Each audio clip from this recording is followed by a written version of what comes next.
Infinity. What is it? Can some infinities be greater than others? Are there different levels of infinities? Indeed, how can we even make sense of such questions? Perhaps you are thinking, if infinity is never-ending, how can something be bigger than it? To start to unravel these strange, perplexing questions, we shall build up an intuition and prove how one infinity can be larger than another. First, let's consider the natural numbers. These consist of the odd and even numbers, and then the even numbers. The question is, are there more natural numbers or even numbers? At first glance, one might think it appears obvious that there are twice as many natural numbers, as of course the evens are contained within them. But is this really so? For starters, simply counting to see which contains more leads nowhere, as they are both infinitely big. So we need to develop a new way of comparing sizes of infinite sets that doesn't rely on merely counting. Suppose you are a warlord and you want to make sure that you have the same number of spears and soldiers for an upcoming battle. Since we are in search of a new way of comparing sizes, simply counting up the number of spears and soldiers will not do. So we shall check by pairing up soldiers and spears. If every soldier can be paired with a spear with no leftovers, then we have the same amount of each. This seems so obvious, yet this method of pairing items together works for comparing even sets of infinite size, as we shall see. Utilizing this new pairing technique, we are ready to answer the question of the odd and even numbers. We can see that by doubling the natural numbers, we can map them onto the even numbers. Indeed, 1 maps to 2, 2 maps to 4, 3 maps to 6. We see that we can pair all of them together with none left over. Hence, they are the same size. Now we are ready to tackle even greater beasts. Can we prove that there are some infinities that can't be paired together?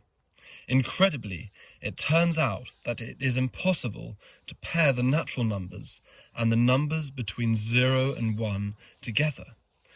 But how do we know this? Indeed, how can we prove this?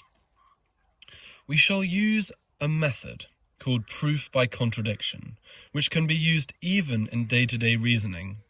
It works by assuming something to be true and then showing that this assumption leads to nonsensical results. Hence, the original assumption must be false. Let's see an example. Suppose you are a lawyer and your defendant is accused of murder. You may say, assume for contradiction he is guilty. Therefore, he must have been at the crime scene at 10 a.m. But we know he was 1,000 miles away at this time. He can't have been at two places at once. Hence, this is a contradiction, and therefore, our original assumption that he was guilty is not true. In mathematics, proof by contradiction works in much the same way. We shall assume that there is a pairing between the natural numbers and the numbers between 0 and 1.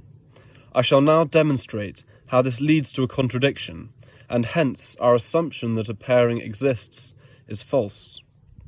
Since we are assuming a pairing exists, we aren't specifying which natural numbers are paired to which numbers between 0 and 1. 1 could be mapped to any number. We don't know what it is. 2 could be mapped to any number. These are the zeros and these the decimal points, as we want to represent the numbers between 0 and 1. These blocks represents where a number would go. This number, 1, 1, shows that this block represents the first decimal place of the number paired to 1. This shows that this block is the fourth decimal place of the number paired to 3. So we assumed at the beginning of our proof that such a pairing exists, with no numbers left out from either set. Now, we are going to obtain our contradiction by showing that there are always numbers left out. To do this, we construct a new number that lies between 0 and 1, and yet it can't be paired to any natural number.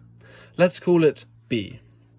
We construct b in such a way that the first decimal is different from 1, 1. We say that b2 is different from 2, 2, b3 is different from 3, 3, and so on for all the natural numbers.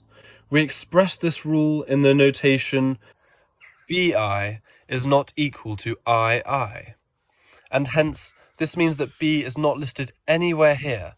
But this is a contradiction, because we assumed every single number between 0 and 1 can be paired with a natural number, and yet b cannot be paired with any natural number.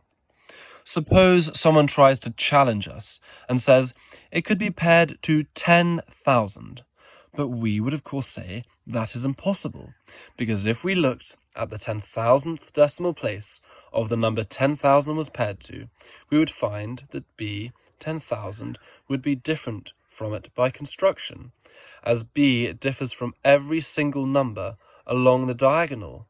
Hence, this is a contradiction.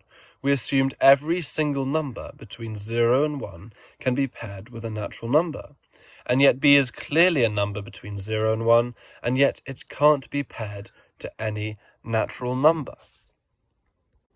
Hence, our assumption that a pairing exists is false. We conclude there is no way to pair these sets together.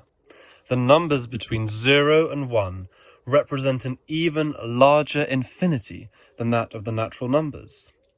How can we make sense of this?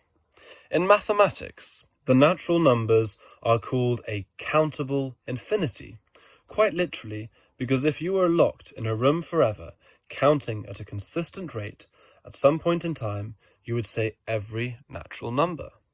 Compare this to the numbers between 0 and 1, which are known as an uncountable infinity. Again, if you were locked in the same room, you would not be able to make any meaningful progress, even with infinite time. Where would you start? You could say 0.00001. But what about 0.0000001?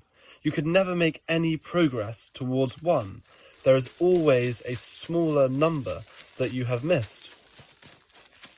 How extraordinary is this? In a sense, we have shown that there are infinities greater than even infinity itself.